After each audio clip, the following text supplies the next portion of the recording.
Hello, everyone, and welcome back to Captain Patriotic. How are you guys doing? I know it's been a little while since we last talked, but I hope everyone's doing alright with the pandemic and everything else going on right now. I know it's a slightly crazy world that we live in right now, but I'm here to entertain you guys and hopefully give you some extra light in these dim times. So, in today's presentation, I want to highlight a very special occasion for all of us, especially here in the U.S. This past Thursday and Sunday marked the 75th anniversary of the bombing of both the Japanese city of Hiroshima and Nagasaki, which ultimately would lead to the end of World War II altogether. So I know what a lot of you guys might be asking. Why did we, the U.S., bomb these two minor cities on the Japanese peninsula to ultimately end the Second World War? And some of you might also be asking, why didn't we have a big invasion of the main island of Japan to end things the traditional way? Well, we're going to answer all those questions and much more in today's presentation, so sit back, relax, and enjoy the history. So, as you guys know, as I mentioned, this past Thursday, August 6th, marked the 75th anniversary of the bombing of one of two Japanese cities at the end of World War II. And the first one is the little city of Hiroshima, which is located about 500 miles from Tokyo. Well, this is the first and perhaps the most deadliest of the two bombings, but when the atomic bomb exploded over Hiroshima that fateful morning, it killed an estimated 80,000 people and many more due to the side effects of this particular bomb. It was really devastating, to say the least. Well, 3 days later, on August 9th, 1945, we dropped a second bomb on Japan, and this time we dropped it on the smaller city of Nagasaki, which ultimately killed an estimated 40,000 people, plus, a few thousand here from the side effects of the bomb and everything. Well, needless to say, Japan wasn't going to go for a third bomb strike and said, hey, we're done, we give up, you finally proved us wrong, we don't want anything to do with you anymore, let's just call it a truce and be done with everything, basically. These bombings will always live in history as the two events that ultimately ended the world's deadliest conflict to date, that is World War II. Now, I'm not going to give you exact numbers on the total causes of World War II because, we have civilian deaths, we have KIA, people that died in the prison camps or even during the Holocaust, but World War II cost worldwide about 60 million people to die altogether. That's both soldiers and people dying on the battlefield, as well as people dying in concentration camps and prisoner of war camps and the like. But anyway, so I know what a lot of you might be asking. Why did a major power like the U.S. decide to drop two new bombs, which is a really new technology for the 1940s, by the way? Well, let me take you back in time a little bit. So, as you guys probably remember from history class, World War II started in September of 1939 whenever the Germans invaded Poland and thus began the war in Europe. Well, at that time, Germany had signed a truce with Italy and Japan, which became known as the Axis powers. Well, in the early years of the war, Germany was using new technology, specifically certain bombs, experimental bombs at this particular time, to cause devastation across Europe. So it was during 1940 that the United States thought to itself, hey, maybe we should create our own branch or organization to invest the possibility of creating a nuclear bomb or weapon, as they called it at the time, to combat our enemies from afar. In 1940, the U.S. Army Corps of Engineers decided to put together its own team of engineers and scientists and other brains of the like to form this group called the Manhattan Project. And basically what this group was responsible for was doing research on different elements to see what could be used to make a successful atomic bomb that we could use on our enemies. So over the next few years during World War II, this group of scientists, they did massive amounts of research and everything, and they found two components that could be used to make an ideal atomic bomb, which those two elements included a substance called uranium-235 as well as plutonium, which after they discovered these two elements, they sent them directly to Los Alamos, New Mexico, where there was a team out there of scientists that was led by Robert Oppenheimer to ultimately test it to make it into a usable atomic bomb, which that took quite a bit of time to get the perfections out and to get it going and everything. However, on July 16th, 1945, Oppenheimer and his team conduct the first successful test of an atomic bomb ever in history in the small town of Alamogordo, New Mexico. Now, and when they conducted the test that morning, it found out that it was a very successful weapon, and it could be, when used in the right hands, it could be used for many destructive but necessary purposes. So when that test came to be and they seen the promising results, they're like, oh yeah, we're ready to use this whenever it's all necessary. Now, by the time of that particular test in July of 1945, Germany had already surrendered to the Allies in Europe, and the European theater of World War II was already over. The war with Germany ended, in fact, in April of 1945. However, Japan was still fierce and fighting as always. I mean, they weren't like Germany. I mean, the Japs were going to fight to the very last inch of their territory to the bitter end. Now, the Japanese kept on fighting mostly the Americans, even though there was a clear indication, some as early as 1944, that the Japanese had little to no chance of actually winning the war at that particular point in time. In fact, in the beginning of 1945, there was almost a 90-something% chance that the U.S. would dominate the war in the Pacific whatsoever.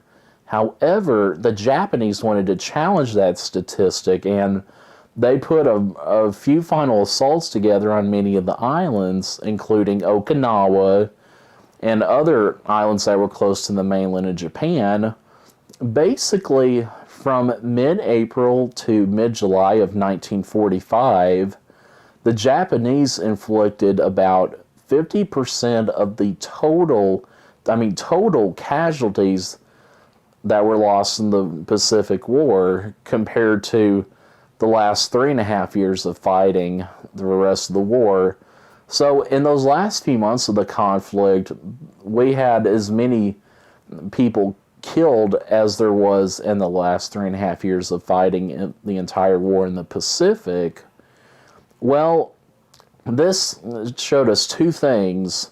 One, that the Americans were really brave and bold and they were going to do whatever they need to end this conflict. But what it also showed was that Japan was considered to be even more dangerous and, I guess some would say, cocky and stubborn than Germany.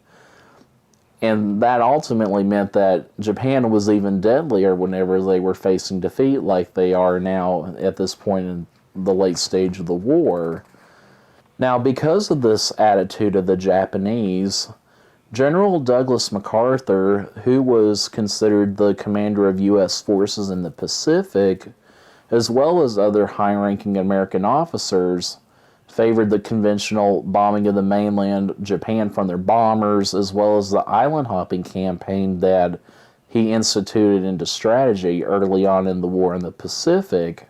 Now, their idea was that once they had conquered all the miniature islands leading up to mainland Japan, that they were going to assemble a major invasion force to invade and conquer the main island of Japan altogether.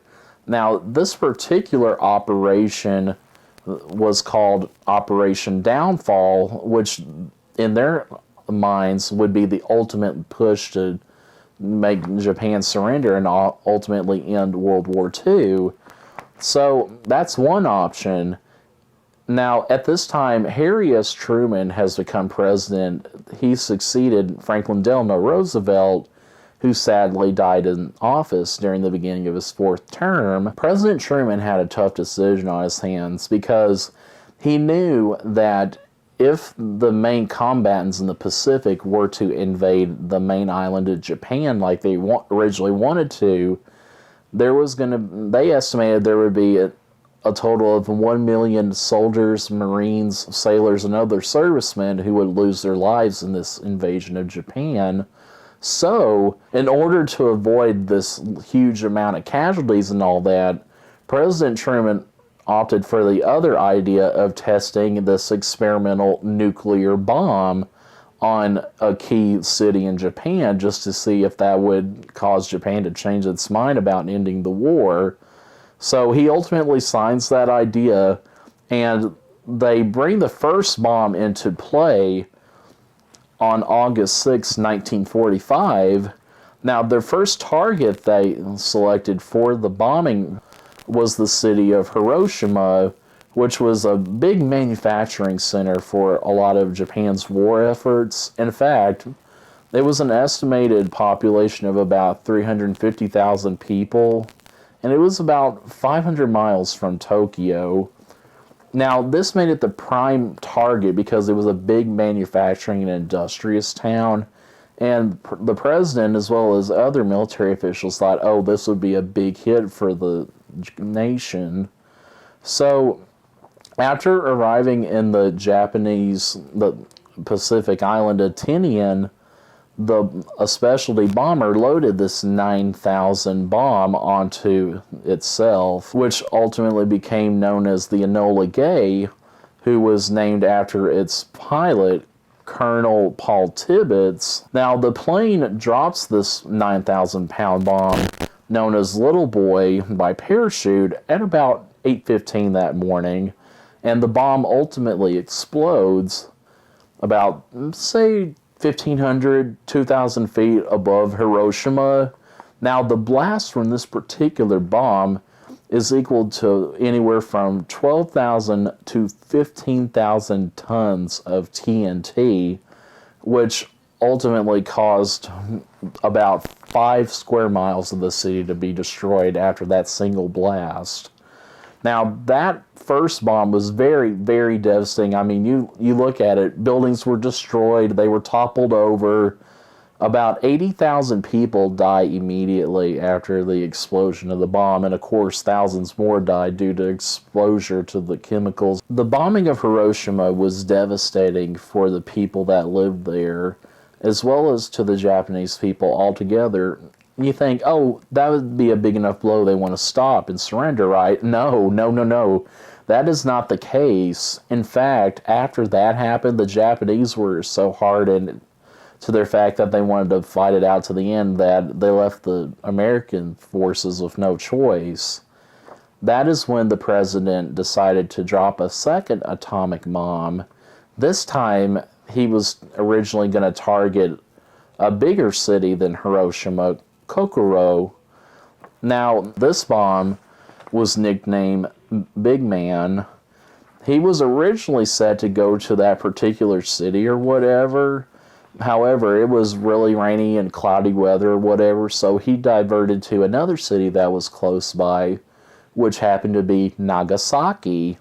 Now, the bomb that was in this plane was considered to be even more powerful than the one dropped by the Enola Gay.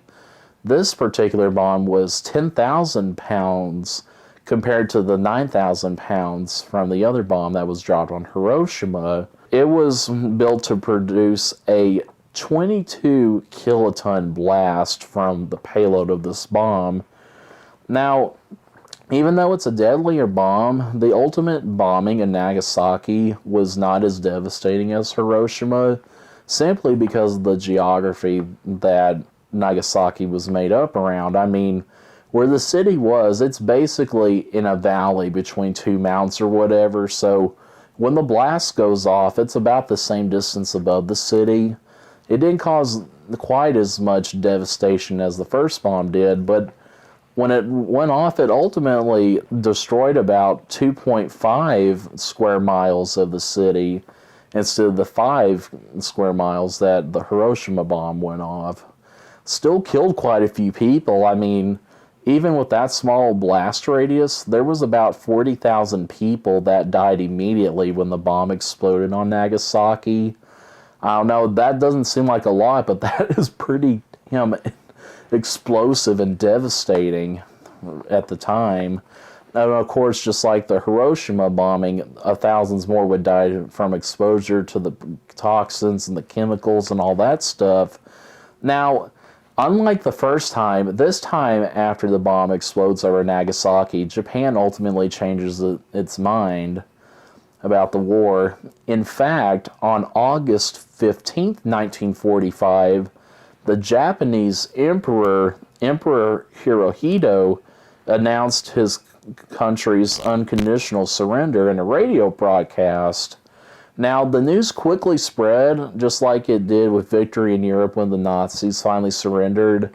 Now, August 15th is considered VJ Day, or Victory in Japan Day, for a lot of us in the United States.